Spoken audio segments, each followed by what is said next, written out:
hello' বন্ধু বান্ধৱীসকল কেনে আছে ইৰিগেশ্যন এক্সামিনেশ্যন নিশ্চয় ভাল হৈছে আৰু মই যিবোৰ ট্ৰিক্স মেথমেটিক্সৰ পাৰ্টিকুলাৰলি যিবোৰ ট্ৰিক্স দিছিলোঁ এণ্ড ৰিজনিঙৰ বহুখিনিয়ে আহিছে আপোনালোকে নিশ্চয় পাৰিছে গতিকে মই এতিয়া প্ৰশ্নখন ডিছকাছ কৰিবলৈ গৈছোঁ এইখিনি ছেকেণ্ড পাৰ্টত আহিছিলে মানে ছেকেণ্ড শ্বিফ্টত আহিছিলে এইকেইটা question full form of CO2 আপুনি সকলোৱে জানে কাৰ্বন ডাই অক্সাইড হয় next bankers bank of India মই আপোনালোকক আগতে কৈছিলোঁ ৰিজাৰ্ভ বেংকৰ বিষয়ে প্ৰশ্ন আহিব পাৰে তিনি চাৰিটা বেংকৰ বিষয়ে কৈছিলোঁ তাৰ ভিতৰত ৰিজাৰ্ভ বেংকো এটা আছিলে তাৰ ৰিজাৰ্ভ বেংকৰ ওপৰত প্ৰশ্ন আহিছে নেক্সট কাৰেঞ্চি অফ বালগেৰিয়াৰ কাৰেঞ্চি হয় লিভ বুলি কোৱা হয় বা প্লুৰেলত লিভা বুলি হয়তো অপশ্যনত আহিব পাৰে নেক্সট হেডকোৱাৰ্টাৰ্ছ অফ ইউএনৰ হেডকোৱাৰ্টাৰ আছে নিউয়ৰ্কত which river of India is known as Tsangpo in Tibet ব্ৰহ্মপুত্ৰৰ বিষয়ে আহিব বুলি কৈছিলোঁ প্ৰশ্ন আহিছে গতিকে চাংপো বুলি কাক কোৱা হয় ব্ৰহ্মপুত্ৰ ৰিভাৰক কোৱা হয় next chairman of committee of draft national education policy 2019 doctor K Kasturi Rangan হয় ইয়াৰ শুদ্ধ উত্তৰটো নেক্সট আহিছে চেন আৰ্টিষ্ট মানে আমি বহুত মানে ফেমাছ হয় সুদৰ্শন পাটনায়ক মানুহজন উৰিষ্যাৰ হয়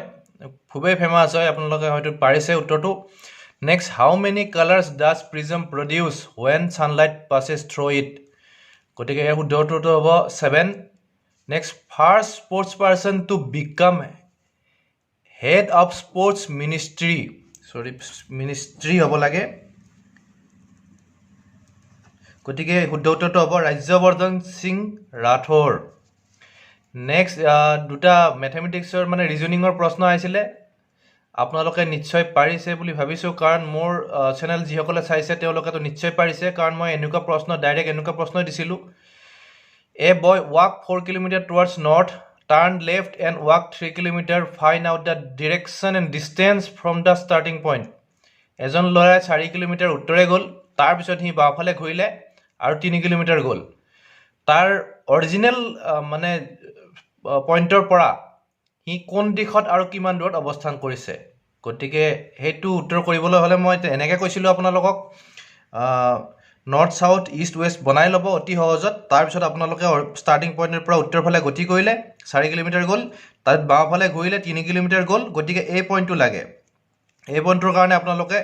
গম পাইছে এই ডাইৰেকশ্যন ওলাই গ'ল নৰ্থ ৱেষ্ট হয়নে নহয় উত্তৰ পশ্চিম দিশটো আৰু তাৰপিছত আৰু এইটোৰ কাৰণে আপোনালোকে পাইথাগোৰাছ থিয়ৰী ব্যৱহাৰ কৰিব লাগিব পাইথাগোৰাছ থিয়ৰী আপোনালোকে জানে গতিকে এইটো যদি হাইপোটেনিউছ যিটো কেনেকৈ উলিয়াব লাগে আপোনালোকে গম পায় গতিকে 3 স্কুৱেৰ প্লাছ 4 স্কুৱেৰ হ'ব স্কুৱেৰ ৰুট তাৰপিছত তাৰ উত্তৰটো হ'ব 5 আপোনালোকে নিশ্চয় পাৰিছে বুলি ভাবিছোঁ next today is Friday same question এনেকুৱা মই এটা আকৌ আপোনালোকৰ ৰিজনিঙৰ ক্লাছত মই আপোনালোকক কৈছিলোঁ এইটোও নিশ্চয় পাৰিছে আপোনালোকে এইটো কৰিবৰ কাৰণে বহুতেই সহজ হয় আপোনালোকে কিমান সপ্তাহ পৰে সেইটো চাই ল'ব লাগে প্ৰথমতে 41ক 7ৰে ডিভাইড কৰি গতিকে 5 সপ্তাহ পৰে 35 দিনৰ দিনা সেইদিনা ফ্ৰাইডে হয় একচুৱেলি তাৰপিছত আৰু 6 দিন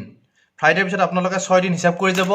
মই মোৰ ট্ৰিক্সত সাধাৰণতে বহুত চিম্পল মেথডত হিচাপ কৰিবলৈ কওঁ এনেকৈ হিচাপ কৰিব পাৰে আপোনালোকে ফ্ৰাইডেৰ পিছদিনা পৰিলে Saturday Sunday Monday Tuesday Wednesday and Thursday গতিকে শুদ্ধ উত্তৰটো হ'ব থাৰ্ছডে গতিকে আপোনালোকে নিশ্চয় পাৰিছে বুলি ভাবিছোঁ আৰু এনেকুৱা প্ৰশ্নই আকৌ কালিৰ কাৰণেও আহিব গতিকে আপোনালোকে তাৰ কাৰণে প্ৰিপেয়াৰ কৰক বাই বাই